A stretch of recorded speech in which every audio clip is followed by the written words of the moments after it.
Have you ever looked in the mirror and whispered to yourself, "This time I'll finally change"? And then, 2 weeks later, you're right back where you started, wondering what kind of black magic controls your habits. If that feels painfully familiar, stay with me. Because today we're digging into the real psychological reason why 90% of people struggle to change their habits, even when they deeply want to. Here's the first truth. Most habits don't fail because we're lazy. They fail because change hurts. Not physically, emotionally. Our brain is a survival machine, wired to choose whatever feels safe and familiar. So when we try to build a new habit, we're not actually fighting procrastination. We're fighting millions of years of evolution telling us, "Hey, stop, don't do anything new. New is scary." Think about the last time you started a habit like going to the gym. On day 1, you woke up motivated. You wore your best workout outfit, played loud music, and felt unstoppable. Then day 2 came, and suddenly the gym felt like a negotiation. Day 3, your brain started whispering, "You know what? Rest is important too." Day 4, you're eating ice cream on the couch. Googling, "Is walking to the fridge considered exercise?" So what happened? Did we become weak overnight? No. Our motivation was never the problem. Motivation is temporary energy. It's like Wi-Fi.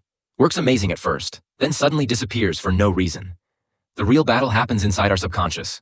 Our habits live there like old roommates who refuse to move out. For years, maybe decades, your brain has been practicing habits that bring quick comfort. Scrolling, eating junk, skipping tasks, sleeping late. These habits are tied to powerful emotional rewards. They may not serve your future, but they comfort your present. And your brain loves comfort more than progress. That's why when we try to change, the subconscious panics. It says, "Wait, you want to work out instead of scroll? Read instead of binge Netflix? Wake up early instead of sleep in? Who are you and what have you done with the real us?" And then it pulls us back to the behaviors we've practiced the most. Think of habits like a path in a forest. The old habit, let's say scrolling social media instead of studying, is a smooth road. It's easy, familiar, comfortable. The new habit, studying, is like walking through bushes with thorns. It hurts. It's slow. So even if the new habit leads somewhere better, our brain drags us back to the easy path. And here's another layer most people don't know. We try to change habits using discipline, but habits are controlled by emotion. You don't eat cake because you're hungry. You eat it because it makes you feel good.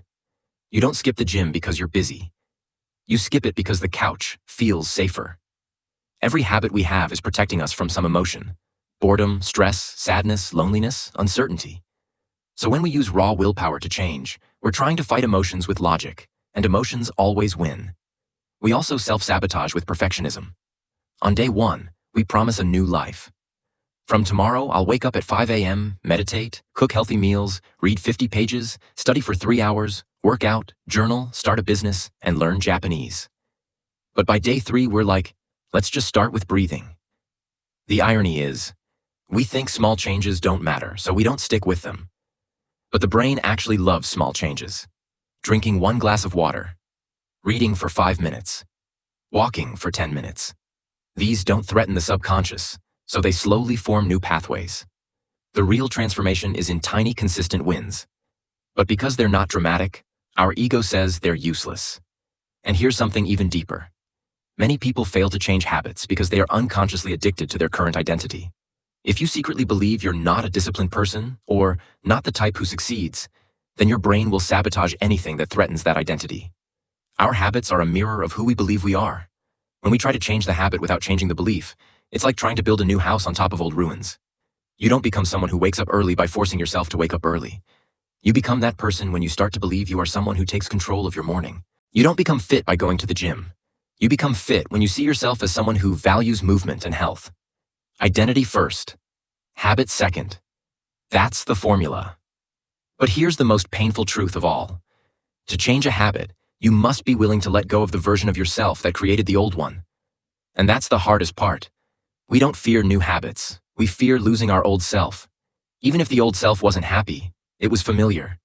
And the familiar feels safe. But here's the beautiful part. You are not fighting your brain, and your brain isn't your enemy. It's trying to protect you. It just doesn't know the difference between discomfort that harms you and discomfort that grows you. That's what we have to teach it. Slowly, gently, consistently. Real change happens when we stop trying to create a perfect habit and we start trying to create a tiny, repeatable one. When we stop waiting for motivation and start building systems. When we stop chasing a new lifestyle and start building a new identity. So the next time you hear that voice in your head saying, "Skip today, it doesn't matter," you'll know what's really happening. It's not weakness, it's not failure, it's your old identity trying to survive, and you get to decide whether to keep it or outgrow it. Change is not about becoming a different person. It's about remembering the strongest version of who you already are, and letting your habits catch up. If this message hit you in the heart, good. It was meant to. Because somewhere inside you, a new identity is waiting to be born. And every tiny habit you choose, every small win you commit to, is proof that you're already becoming that person. I'll see you in the next video where we decode another human behavior.